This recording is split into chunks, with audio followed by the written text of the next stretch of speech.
who is running Miss Universe right now? Welcome to the channel, friends. I have so many questions, more than I have answers, but I'm gonna catch you up with what is going on right now, currently at Miss Universe, and they're only on day 2 or maybe 3. I'm not sure, depending on our time zone differences. So let's rewind just a little bit because these are crucial pieces of information. So I pulled this from a news article and I will share it in the description. You can read it for yourself. In January 2024, JKN Global informed the stock exchange of Thailand that it had sold ordinary shares in JKN Legacy Inc., an entity operating the Miss Universe organization and owning the copyright to the Miss Universe brand, to Mexico's Legacy Holding Group USA Inc. to become co-owners in a 50-50 split of the Miss Universe organization. LHG is owned by Raul Rocha, and Raul is the Miss Universe organization president. And when this announcement happened of that 50-50 ownership, it was said online that Raul was essentially in charge of the Americas operations. I remember that much. And then maybe some islands as well. I'm not exactly sure, but essentially Anne and Raul, they split this ownership and they also split the operational duties amongst themselves. So at the time, Anne was still in charge of Asia, I believe also Europe. Now, this year in April, JKN announced key appointments, including Nawat as the executive director of the Miss Universe organization, and MGI is the business that is tasked with planning Miss Universe in Thailand. Keep in mind, he is also the vice president of Miss Universe Asiana, which formerly, to my understanding, was Anne's territory. In addition to that, it was also disclosed that Miss Grand International Public Company Limited, led by Nawat, announced it would be allotted 100 million newly issued JKN shares worth 50 million baht. Now, I know all of this is a little bit confusing to start with because Miss Grand International is the name of Nawat's business, and this is a publicly traded business on the Thai Stock Exchange. But that should not be confused with the Miss Grand International pageant. So the Miss Grand International organization plans and owns the Miss Grand International pageant. I know it's a little confusing, but the Miss Grand International pageant is not planning the Miss Universe pageant in Thailand. The Miss Grand International organization is planning the Miss Universe pageant in Thailand. Now, amongst all of these changes, weeks before the Miss Universe pageant was set to begin, it was announced that Mario Bucaro is the new CEO of the Miss Universe organization, having been appointed in October 2025. He succeeds Anne Jakrajutatip, who stepped down as CEO in June 2025. Bucaro is a former Guatemalan diplomat and served as the Miss Universe organization's vice president for international relations before taking this role. He was already involved in the organization, and according to news articles, it appears that Anne had to step down as CEO in June, which means the organization did not have a CEO appointed for several months up until October, right before Miss Universe. Now, according to news in Thailand, Anne was forced to resign from all company positions after being charged by the SEC in Thailand. I do not have a degree in Thai or American business or finance, so I'm a little bit confused here. If Anne had to step down as the CEO of the Miss Universe organization, did that also mean Anne had to sell her shares in Miss Universe? And if Anne had to sell those shares, did anybody buy those shares? Are they just living in the abyss? What happened to Anne's ownership of Miss Universe? The reason I'm asking all of this is because on day 1 of the competition, Nawat announced a sponsored dinner with him and one of the pageant sponsors. And contestants were supposed to participate in an online voting system, and then whoever gets the most votes gets to go to this dinner. Now, a lot of people online were very upset about this because at Miss Grand International, they do something very, very similar where there's a fan vote and the fan vote winners go on to have this special dinner with Nawat, the head of the organization. And people do not want a Miss Grand International version of Miss Universe. And they're like, wait a second, we're crossing some boundaries here. These are things that happen at Miss Grand International. These are things that should not be happening at Miss Universe. All of this created quite a stir online, so pageant bloggers started asking Nawat about this special dinner, and this was his response. This activity is belonging by our sponsor in the contract. We have to do it for the sponsor. They arrange it, everything. They pay for the beautiful dinner, excellent dinner, and special talk during the time of dinner. If you're happy, you do it. If you're not happy, you don't do it. As you like, as you're comfortable. Okay, this is one of the sport. Even though this was Nawat's response, then the Miss Universe organization released an official statement, and this is what they shared. Pause to read.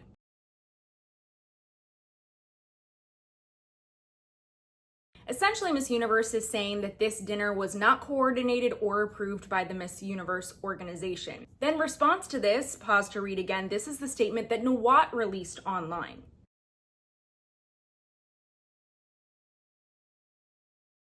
Essentially, Nawat is saying that because he is the organizer of Miss Universe this year, that it is well within his rights and responsibilities to coordinate dinners or special incentives with sponsors. I personally feel like what's adding fuel to the fire is that Nawat is the organizer this year, and that people are just associating things that have happened at Grand with things that are happening at Miss Universe. And of course, this is something very, very similar. Yes, it is. But people are also forgetting that in the past, there have been other incentivized voting contests that have happened with sponsors in the past. So for example, at my year at Miss USA, this was during the IMG era, Chi Hair Care was one of our sponsors, and at fitting and registration, each contestant sat down with Chi Hair Care, and we all created this quick little commercial, you could say, and it was with the Chi Hair Care products. And then those videos were all released online, and people were asked to vote. And then the winner, whoever had the most votes online from their little mini commercial, actually got a full commercial with Chi Hair Care.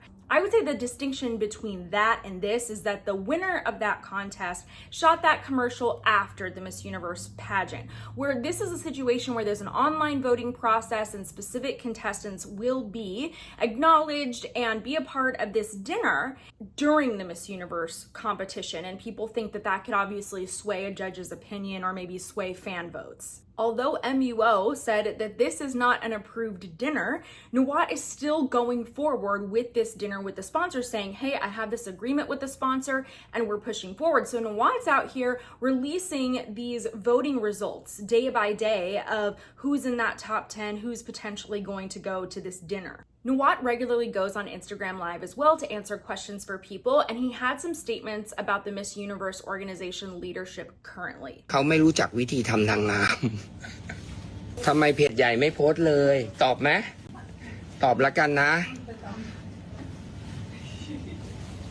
เขาสงสัยเขาไม่รู้จักวิธีทำนางงาม บอกเขาแล้ว ถ้าเขาให้พาสเวิร์ดผมจะช่วยโพสต์ให้ แต่เขาห่วงทุกอย่าง แต่เขาไม่ทำอะไรก็ปล่อยเขาไป ทุกอย่างก็ต้องถาม คือปัญหามันคือทุกอย่างต้องถามคุณลาอูหรือเปล่า เด็กที่มาอยู่ไหนอะเรจิน่าหาไม่เจอเด็กที่ทำโซเชียลอะมันมาถึงเมืองไทยแล้วมันเมื่อกี้ประชุมก็ไม่เจอ ไม่รู้อยู่ไหนไปเที่ยวไหนกันอะโฮเซ่ก็เพิ่งมาแผนกโซเชียลอยู่ไหนอะไม่แอคทีฟเลยแต่เราก็จะไม่ตามเขาแล้วนะเราไม่ตามเขาละเราสิ้นสุดการแนะนำตอนนี้เราปฏิบัติก่อน As you can see, Nawat has no problem calling out Miss Universe organization leadership or challenging them on controversial issues within the organization and how the pageant is run. So on day 2 of the Miss Universe pageant, Nawat actually called the police to have a sponsor removed. Miss Universe organization, they bring illegal to Thailand. It's a casino online. Casino online is illegal in Thailand. But they didn't tell us about this sponsor. But I ever told them few months ago already, because they ever mentioned about this name of casino online. I said it's not possible. First, illegal in Thailand and so many illegal. You see how you imagine if Indonesian host is a big problem. She cannot go back home. They are Muslim. So many problems. Not only that, illegal in the traditional religion also. They said, okay, no more, no, not possible to put it, okay. Finally, they blink and they keep it, waiting for the good time, no people see. They bring the ladies, the contestants, to shoot a photo to promote casino online. And also the video clip. Universe illegal with playtime. Official journey partner. Not you. Not me. Now let's go back to the question, who is running Miss Universe this year? I really don't know. Nawat was appointed by And to run the Asiana countries of Miss Universe, to my understanding, although previously that was entailed in Anne's responsibilities for Miss Universe. And then MGI also was hired to run the pageant this year, but Nawat is sharing behind the scenes info saying I can't even get access to the Miss Universe social media page. And because him and his team can't do that and run that, he has been posting updates about the pageant on the Miss Universe Thailand Instagram, which is very, very strange. I feel like that Instagram should just be reserved for Vina during her time at Miss Universe. It's very confusing that people have to refer to Miss Universe Thailand instead of the official Miss Universe page. And then also some other things that I noticed are, where are the headshots on the website? Whose responsibility was that? If you go on the Miss Universe website right now and you click the link for the Miss Universe app, it goes to nothing. There's no Miss Universe app with Choicely, to my understanding, as there was in years past. I checked the App Store, I couldn't find a Miss Universe app. Normally that's where we're doing our voting and where we could see the headshots. I'm very confused about the headshots online. I've been asking people where are they available. People have referred me to the Miss Universe Thailand page. Why would Miss Universe headshots be on the Miss Universe Thailand page? I don't understand. And they don't even tag the country on those headshots. So there's some ladies that I'm familiar with, and then others I'm not sure whose headshot that I'm looking at. So I have not been able to do that episode, unfortunately. Now, the other interesting thing about this is that although Nawat and MGI are the organizers for Miss Universe Thailand, Nawat also said this in an interview. The winner and the runner-up working with me. Continental Queen travel too with Miss Universe again. But for me, after the winner, I keep the winner and the runner-up two guys. Working with me and confident. They want to keep also, but not with our team. I'm so confused. So according to that interview, does that mean that Nawat is now in charge of managing Miss Universe as well as the first and second runner-up throughout the year? Still, my question stands, who is running all of this? Because let's remember in the past, like let's look at Trump era, for example, it's easier to follow and remember. So Trump was the co-owner of the Miss Universe organization with NBC during his time. And he appointed Paula Shugart as the president, which many people are familiar with. And Paula Shugart's responsibilities were to manage and run and plan the Miss Universe, and back then the Miss USA and Miss Teen USA pageants, which she did. But Paula had a team. Paula had people that were managing franchises, sponsorships, talent. Like there were all these different parts. Now let's fast forward and use a historical comparison. It doesn't seem to mean much if you're the CEO of the organization in terms of your role in overseeing or planning the actual pageant. Because in the past, when Donald Trump, I guess, was the owner / CEO, he didn't have those responsibilities. All those responsibilities were placed on the president. So if we make that comparison, Mario might not have as active of a role as you might think in planning the Miss Universe pageant this year. Instead, that seems like it should be deferred to the president once again, which in this case would be Raul Rocha. But instead of hearing from Raul this year or seeing that he's very hands-on in the planning or the delegation of the planning of the pageant, that has all been turned over to Nawat, who is the executive director, and through his brand MGI, the planning of Miss Universe has been happening and he's been handling all of that stuff. But if you really look at the history of the organization, that's unprecedented. And as we can see right here in these videos, there seems to be a lot of confusion between what Nawat is signing off on and saying this is okay. And then suddenly we get this message from MUO that's like, no, like we didn't say that Nawat could do this at all. And I'm like, but didn't you though? If you gave him the responsibility of planning the pageant, didn't you actually sign off on whatever he was gonna do moving forward in Thailand? I don't know. I don't understand the legal implications of all of these things. I'm very confused, but I also am just in shock. We're only on day 2/3 of Miss Universe and we're hearing all of this news. It's stressing me out. We're only at the beginning. I hope this is the end of all the drama for this year. Let's just get through the year and then figure all of this stuff out with the least amount of drama and negative news coverage, please. That's what I'm asking for. But anyways, thank you for tuning in for this episode. I hope it sort of caught you up on what's going in the organization, but on the other hand, there's a lot of missing details here. And of course, I'll continue to do update episodes and let you know what I know.